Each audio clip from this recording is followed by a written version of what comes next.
对，好，别这些，啊，你接着快，好，假如能运能找一下吧，是吧？你干什么啥的？这样这都善用的，就国内能做到，学校能做有多，是吧？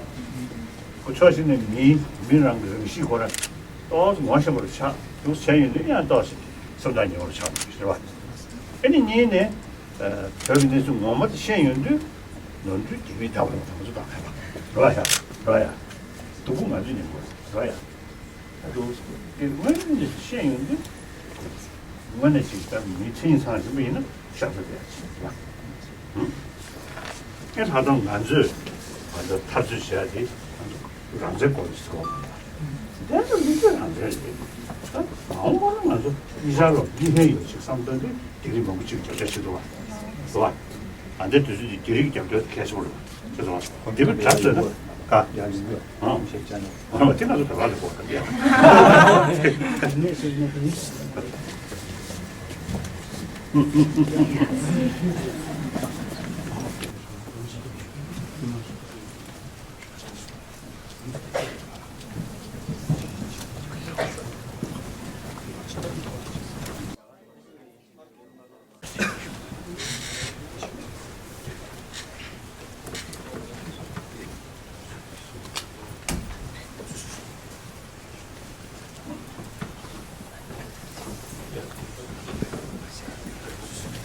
尊者达赖喇嘛长期以来的指导，也是我们汉藏新一代不可推卸的责任。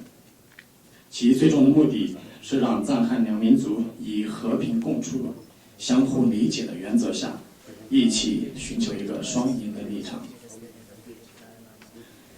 去年5月份，尊者达赖喇嘛访问明尼苏达的时候，给200多位中国学生发表了演讲，以及听取中国学生们的观点。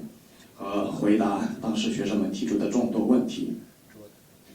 少数学生们都表示，他们很荣幸能够拥有如此宝贵的机会，去零距离的接触尊者达赖喇嘛，也很荣幸能够拥有如此宝贵的机会，去了解尊者达赖喇嘛，还有去了解西藏的实际情况。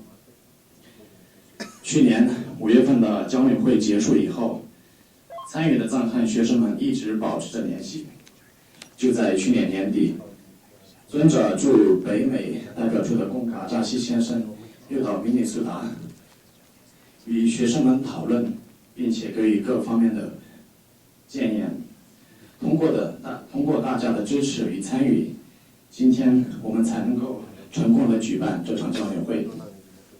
那么今天在场，我们大概有80多位学生，都是来自University of Minnesota, Carleton College, St. Olaf College, McAllister College, and as well as the Winona State University and Mayo High School.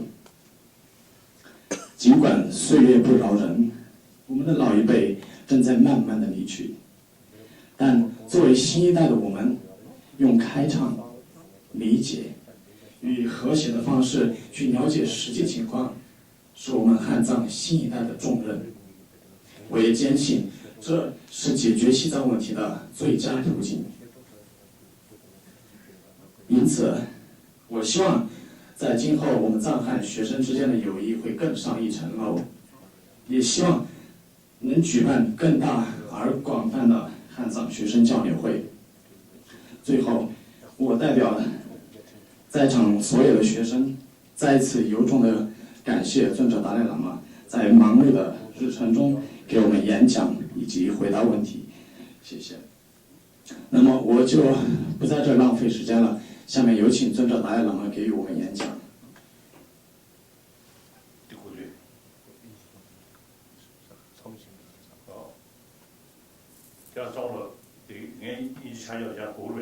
你们都可以听得懂英文吗？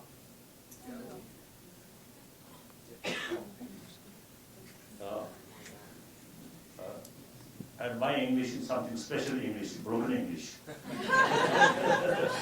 So those people who are not very familiar, my English sometimes difficult to understand.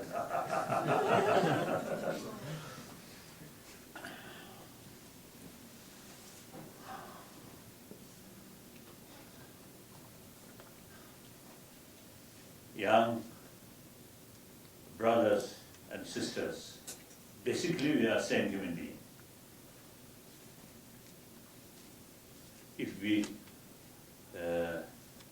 If you look from space on Earth, on the blue planet, just one planet, no boundaries. We may get a feeling, oh, that blue planet, planet where human beings live. So that's the fundamental thing. We are same human being.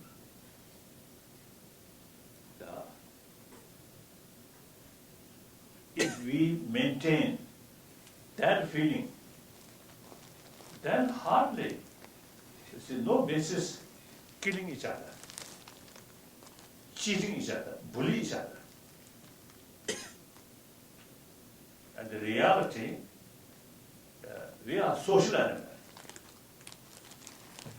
So each individual's future depends on the rest of the community. So naturally, from fundamental level, we have no reason to fight. However, it also affects or reality eventually. I think man-made sort of demarcation border of different nationality and different sort of interest or different system. I always telling people, and also myself, you see, totally sort of believe. Yes, there are problems. There are different views, different interests. But while we are trying to solve these problems, if we maintain the concept of oneness of human being, then things become easier. So, in any way, now here, particular case, Han people, we Tibetan.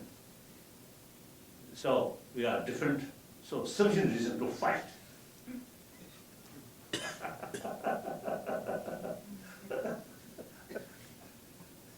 So, but actually, I think last more than 1,000 years, see, Han people, Tibetan people, and of course, the Manjus and some others, Uyghur and other people, but I think more significant maybe, I think Tibetan emperor and Chinese emperor. It's a very close link of marriage, close relations, and also the marriage take place. So I think almost 2,000 years, you see, we have some special relations. Sometimes very happy sort of moment, sometimes a little sort of difficult period. But now, the last few decades, there's some problems. But still, Chinese people, we Tibetan also, you see, we are the Tibetan, it's 1,000 years. Our ancestors lived together, side by side. Now, particularly, now this moment, now we are already in 21st century. Thinking, many parts of the world already changing. Look, European Union,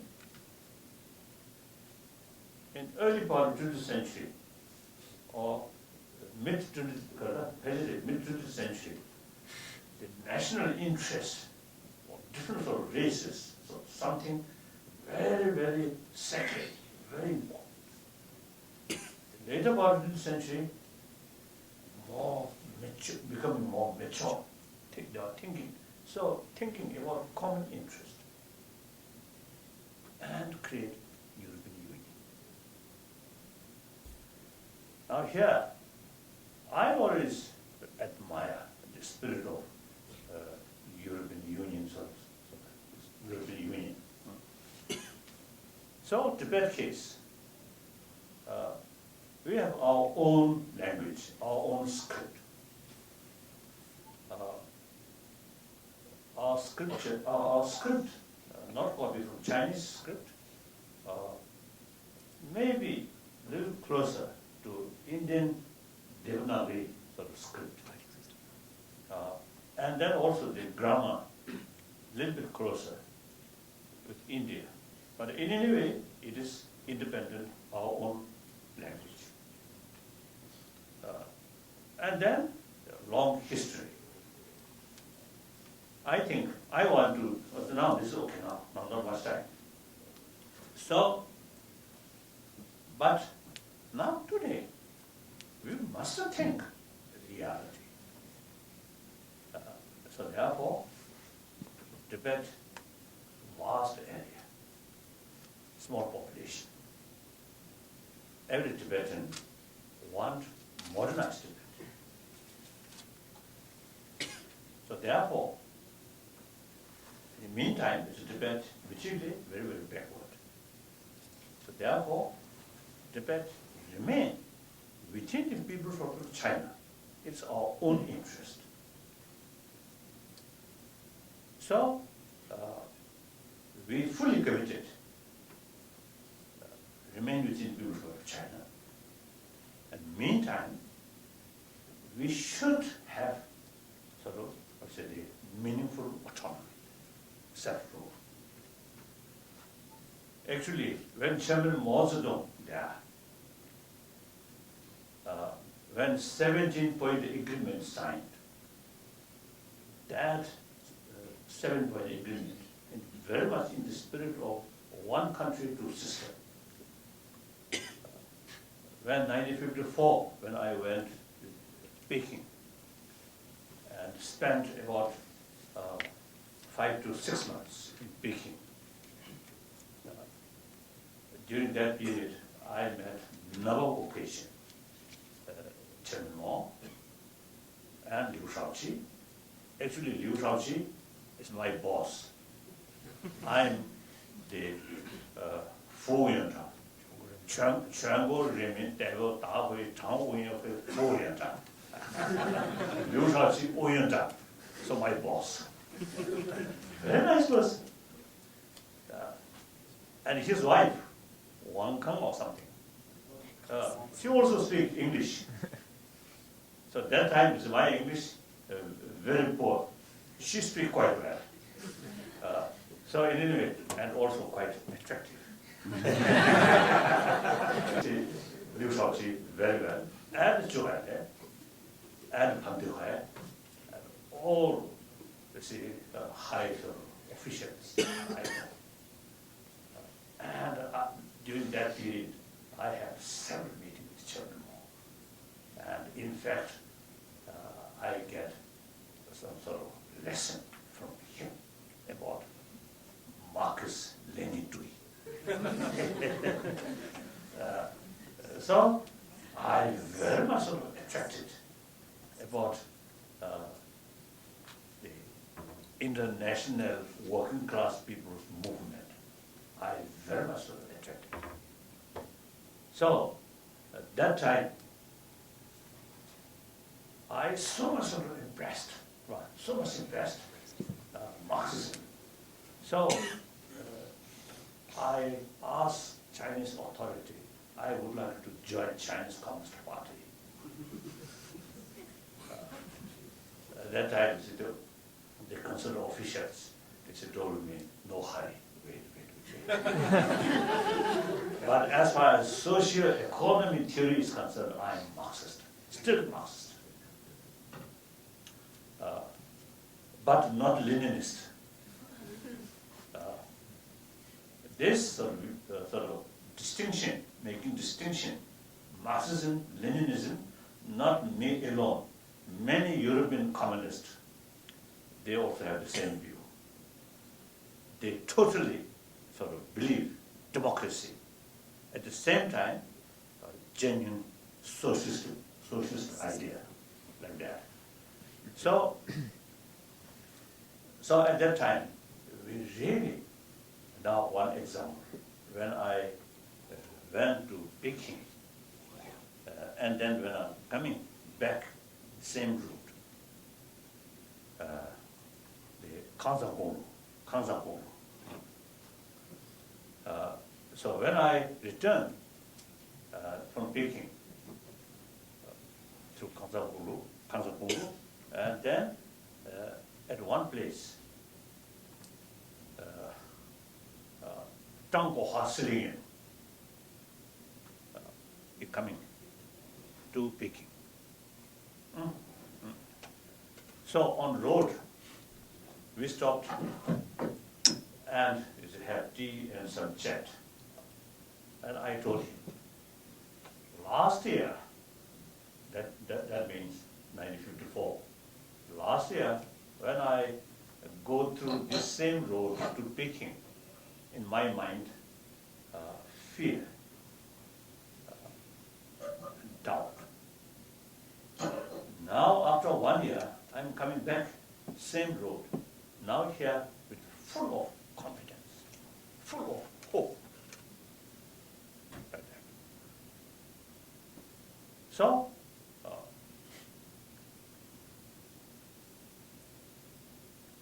during my meeting with Chairman Mo, many occasions, he promised many things.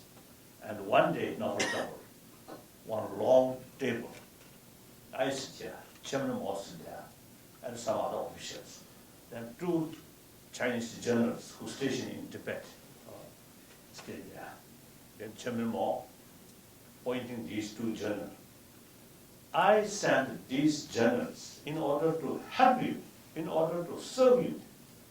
In case these generals not listen, your sort of wish, not carry properly about your wish, then let me know, I will withdraw. Chairman Mo stated that way. And then also, you see, he told me, at my last meeting, he told me, keep close contact and write directly to me, Chairman Mo. And in fact, when I leaving the last meeting, and that last meeting was not sort of formally planned. As I mentioned earlier, in I think Tangwinhui, we have meeting. The Liu Shaoqi, other deputy vice chairman, the deputy chairmen of the steering committee. We stay like this. Then, all of a sudden, one messenger approached me. Chairman Mo waiting, don't have, but he want to see me. And then, as a protocol, I asked him, please report my boss, Liu Shaoqi, and then obtain permission. Then he approached Liu Shaoqi, and then Liu Shaoqi immediately, then I went. And that's the last meeting. So when, after finishing our meeting, Chairman Mo himself came to see me out. And opened my car, and I go inside, and quite cold weather. Still Chairman Mo standing, and you see his physical movement not very sort of So he has a rather awkward movement. when he looked this side, like that. Like that. So even that kind of head, you see, it got that. So I still remember very clearly that moment. You see, we last few months, we developed genuine sort of friendship. And in fact, I developed feeling he as a father, my father. He considered me as a son. Wonderful, wonderful. Oh, then it was a day, because of the strange sort of story. As the Chinese tradition, when we lunch or dinner, the chopstick, you see, the person use the chopstick, you see, take some vegetables or things, and then put guests on plate. So Chairman Mao often do that. Use his own chopstick and some food in my plate. One way, I feel quite honor. And also, I feel a little anxiety. He always smoke, chain smoker, and then a lot of coughing. So I felt, oh, some virus from this chopstick may go in my blood.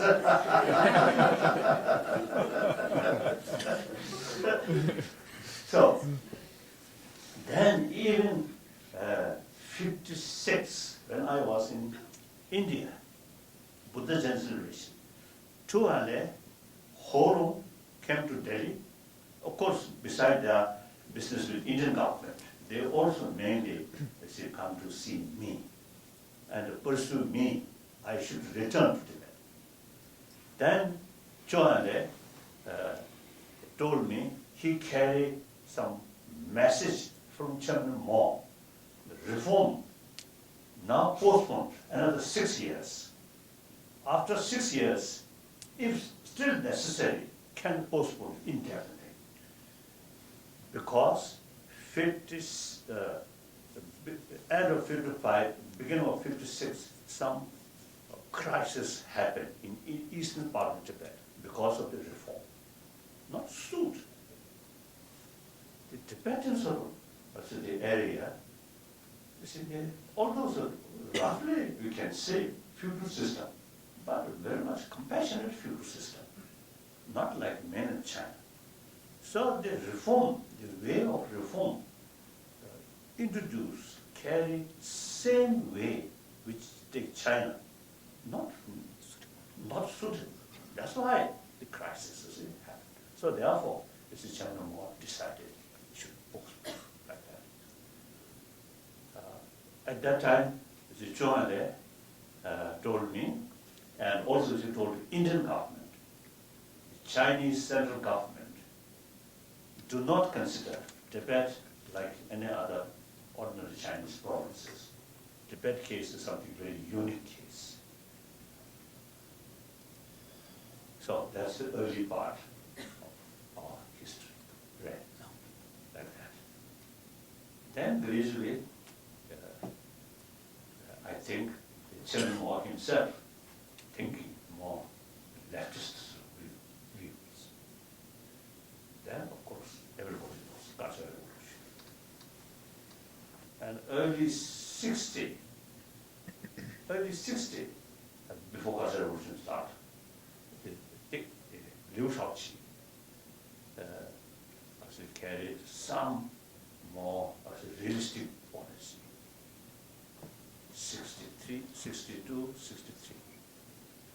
These few years, things really a little bit relaxed. Then Cultural Revolution started. So in any way, then I think the worst thing is, last few decades, the local Chinese authority, they carried very much suppressive sort of policy. Whenever some sort of negative expression towards Chinese communist or Chinese authority, immediately suppress, arrest, torture, and kill. Like that. So, recently I met with some Chinese, told them, your policy, building harmony, stability, I fully agree, and proper material development, most welcome. For example, when railway link, construction of railway link announced, I welcome. Some Tibetan, also some Indian, little cautious. I immediately welcome. It's good. It's a sign of development. Whether that used for construction or destruction depends on political policy. Otherwise, it itself is most welcome. So I fully agree. And then also the neutral oh, most welcome. But then you see the policy, too much, sort of tight. And then worst thing is, some local officials, during Cultural Revolution, they made some pledge, within 15 years, Tibetan language will eliminate. So that, not openly stating, but in reality, that kind of sort of thinking, that kind of sort of view, prevailed. For example, when Tenguyen came to Lhasa as party secretary, at that time, till then, the Lhasa University, in their sort of the curriculum, some classical Tibetan text there. During his time, he came to Lhasa, he banned all these texts.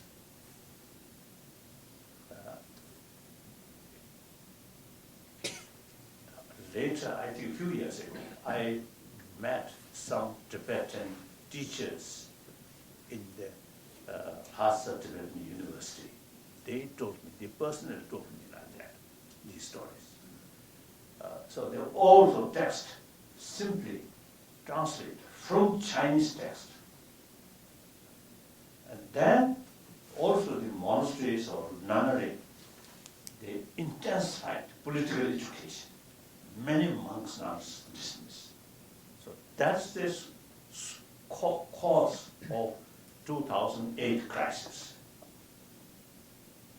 After that crisis, I also received a lot of blessing from Chinese students. Wherever I go, some demonstrations, including Rochester, yeah.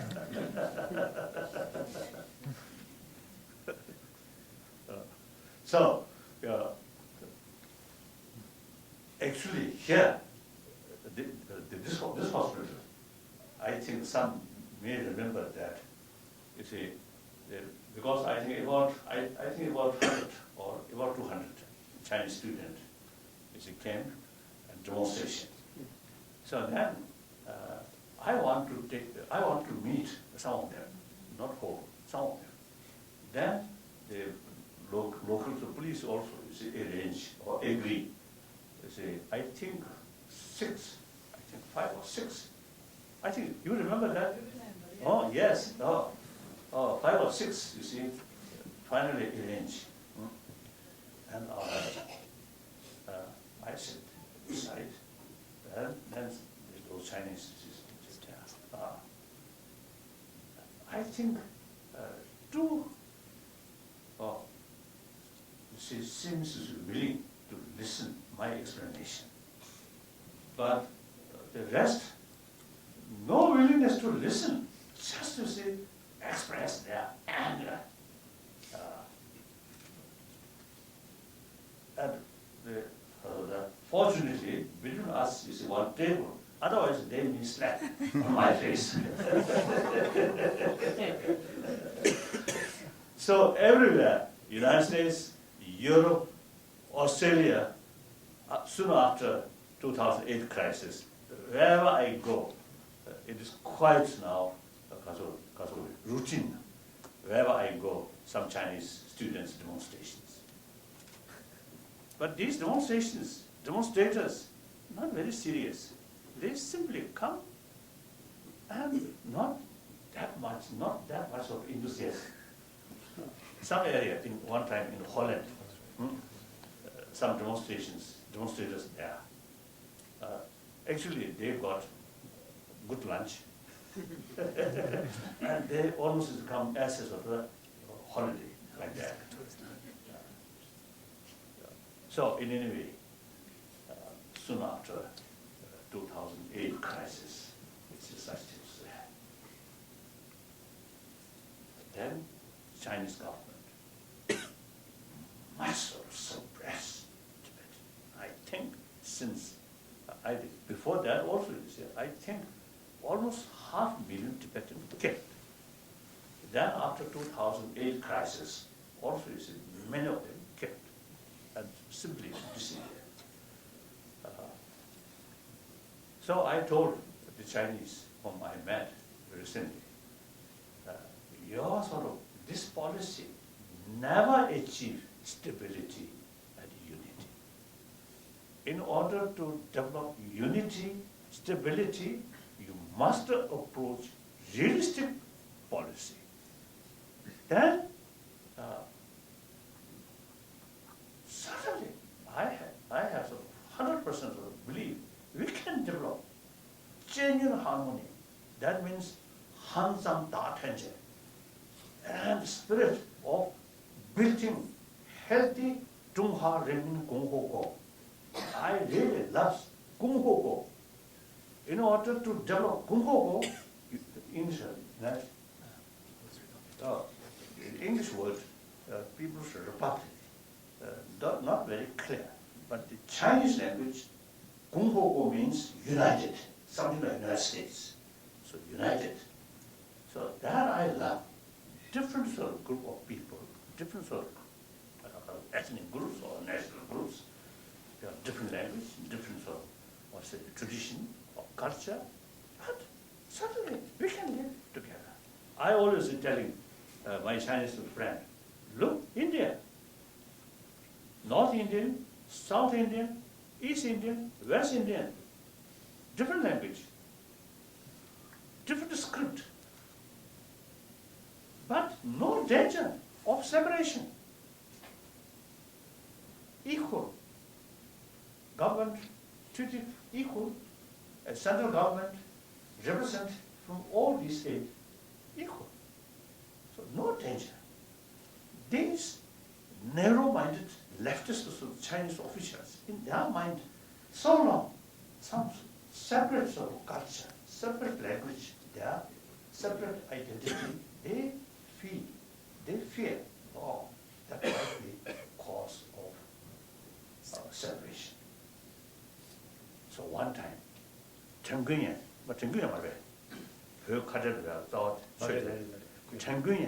one party meeting, I think that's in 1990s, right? 95, 6. Around 95, 96. One party meeting, Chenggunyan mentioned the ultimate source of threat, Tibet being separate, is Tibetan Buddhist faith. So out of their fear, and then they carry certain sort of policy which brings a lot of hurt to the mind. So now, after 2008 crisis, I publicly expressed, now my faith towards Chinese government now become thinner. But my faith towards Chinese people never shaken. Chinese people, hardworking, realistic, wherever they live, they adapt to the local environment and self-sufficient. And on top of that, they carry your culture. So wherever bigger Chinese community there, the Chinatown eventually developed. In San Francisco, in many places, in New York also. I think in India also, the Chinatown there. So sometimes I teasing my Indian friend, why not? The Indian community, like the in England, Birmingham. Many Indian. So I teaching them, why? Using